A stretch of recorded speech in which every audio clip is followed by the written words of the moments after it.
Hello friends, உங்கள் ஏகேஎஸ்கே ரிவ்யூவில் அடுத்து என்ன நடந்துச்சு அப்படின்றத தான் நம்ம பார்க்க போகிறோம். இனியாவுக்கு குழந்தை பிறக்க போகுது. அதுதான் இப்போ ரொம்பவே ஹைலைட்டாக போயிட்டுருக்கு. முக்கியமாக இதை கெடுக்கிறதுக்கு யாராச்சும் ஒருத்தர் இருப்பாங்களே அப்படின்னு சொல்லிட்டு பார்த்தீங்கன்னா, ஆமாங்க இருக்கிறாங்க. யாருன்னு பார்த்தீங்கன்னா அந்த அமுதா தான்.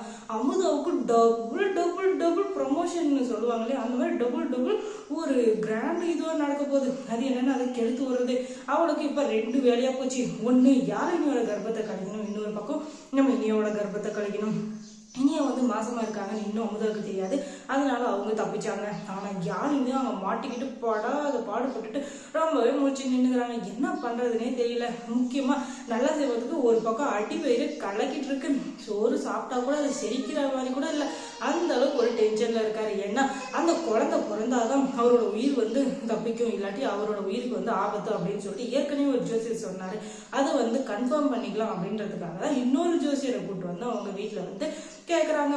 சாமி இப்படிதான் நடந்துட்டு இருக்கு, ஆனா எனக்கு வாழ்க்கையில எல்லாமே ஒரு பிடிப்பு இல்லாம போயிடுச்சு, நீங்களாச்சும் ஒரு நல்ல பதில சொல்லுங்க அப்படின்னு சொல்லிட்டு நல்ல சிவம் கேட்க அந்த பூசாரி இருந்துக்கிட்டு புட்டு புட்டு புட்டு வைக்கிறாரு.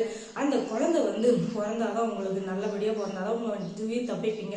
அந்த குழந்தை பிறக்கத்துல ஏதாச்சும் ஒரு சிக்கல் இருந்தா கண்டிப்பா உங்களோட உயிர் போறது யாராலையும் தடுக்கவே முடியாது அப்படின்னு சொல்லிட்டு பயங்கரமா சொல்லி விட்டுறாரு. அவ்வளோப்பாமே என்னடாச்சு இந்த கிழட்டு பையன் இப்படி சொல்லி விட்டானே அப்படின்னு சொல்லிட்டு பார்த்தா இங்க அமுதாவுக்கு ஒரே குசி. ஓஹோ, ஒரே கல்லுல 2 மாங்காய் அப்படின்னு சொல்லிட்டு பயங்கரமா பாட்டுக்கு ஒரு இதுல வாழ்ந்துட்டு இருக்கா, ஒரு தனி உலகத்துல.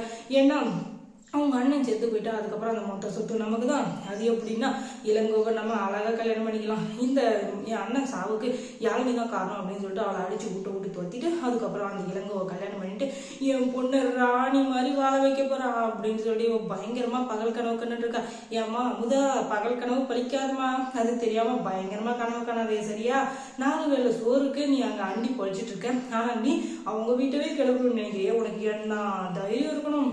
ஆனாலும் என்ன பண்ற, அவ பொழைக்கணும்னு அதை செஞ்சுதான் ஆகணும். இன்னொரு பக்கம் இனியா அங்க மாசமா இருக்காங்க. எல்லா வேலையும் முடிச்சுட்டு நம்ம விக்ரம் ஆபீஸுக்கு போனா இவங்க குடுகுடுன்னு பாத்ரூம் போறாங்க. பாத்ரூம் போய் வேக்குன்னு வாந்தியா எடுத்து தள்ளிட்டு இருக்காங்க. அது தெரியாது விக்ரம் அந்த நாளை சிறப்பா அவங்க வேலையை செஞ்சுட்டு இருக்காங்க. வீட்டுல இருக்கிற எல்லாருக்குமே ரொம்பவே சந்தோஷமா தான் இருக்கும் சொன்னா. ஆனா வீட்டுல ஏற்கனவே ஒரு பதற்றத்துல இருக்காங்க. அக்காவுக்கு குழந்தை பிறக்க போகுது, ஆனா அக்காவுக்கு இப்ப சரியான சூழ்நிலை இல்லை அப்படின்னு சொல்லிட்டு அதனால நம்ம இப்போதைக்கு சொல்லாம வேணாம்னு இருக்காங்க. ஆனா இது கேட்டா கண்டிப்பா நல்லா செய்வது போகணும் வரப்போகுது. ஏன்னா ஏற்கனவே ஒரு குழந்தை நின்று அந்த குழந்தை பிறக்குமா நல்லபடியா பொறுக்காதான் சொல்லிட்டு ஏற்கனவே குழப்பத்துல இருக்காங்க. இதுல இது வேறையா அப்படின்னு சொல்லிட்டு அவர் நினைப்பாருன்னு நம்ம இனியா நினைச்சிட்டு இருக்காங்க.